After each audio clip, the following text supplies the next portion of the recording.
Welcome to part 4 of this video series. Today we are looking at how to glue and center your inserts. Last video you will have properly prepped your arrow shaft. Let's get into it. Let's talk about glue. This next part might not be so applicable if you have a quick drying glue. But honestly, I really don't recommend you use a quick setting glue. 9 out of 10 times they're more brittle, so any hard impact they're going to crack or break. If it's fast setting, it makes centering the inserts harder. On top of that, I find the epoxy glues don't work so well in cold weather. This is just my experience, it's not gospel. So we have the insert attached to the broadhead, like we talked about in the last video.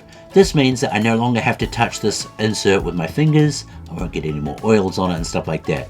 The broadhead basically acts as a bit of a handle. Also, because we're about to do the centering, you want the broadhead on there to make it easier. I really shouldn't have to say this, but broadheads are sharp, so be careful. How much glue? Well, it's a little bit of a testing process because honestly it depends on which insert you're using. But you don't want too little, because then the glue is likely to crack or break if you hit something hard. At this stage there are no knocks in the arrows. This is because if you have the knock in, you can create an airlock, and that can end up pushing the insert out while the glue is drying. So, I like to put 2 little blobs, one on each side. Then all you are going to do is spin the shaft and pull the insert in and out at the same time. Just put some barrier white or something on while you're doing it. Give that insert and shaft a really good time. My darling, I can't get enough of your love, babe.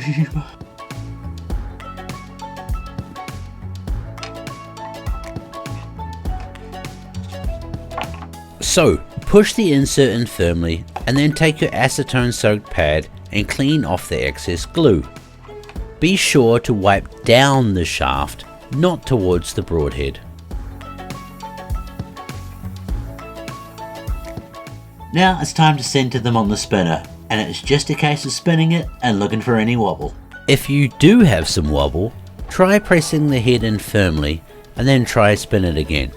If your shaft is squared properly, I find this fixes the issue most of the time. If not, just rotate the head a bit and keep testing until it does not wobble anymore. This had a tiny little bit of wobble in it, which was resolved very fast. Remember, you are only looking at the very tip of the broadhead to look for wobble. Then I like to just sit them on a flat rack and let them dry. I know some people insist on having them upside down with the tip in the floor, but I've tested them and I really don't see any difference. But again, if it works for you, keep doing it. Now I like to check them a couple of hours afterwards, because sometimes a little bit more glue can seep out, and it's also your last chance just to double check the center. As the glue moves around and stuff, sometimes the insert can move a little bit as well. So after they have set, feel free to remove the broadhead, and you can now also install the knock. Before you start fletching, I really recommend that you go bare shaft tune and knock tune your arrows. But again, this is just a suggestion. Do whatever makes you happy. There are lots of videos on knock tuning and bare shaft tuning, so I'm not going to get into it. See you in the next video where we go over fletching. No more veins falling off.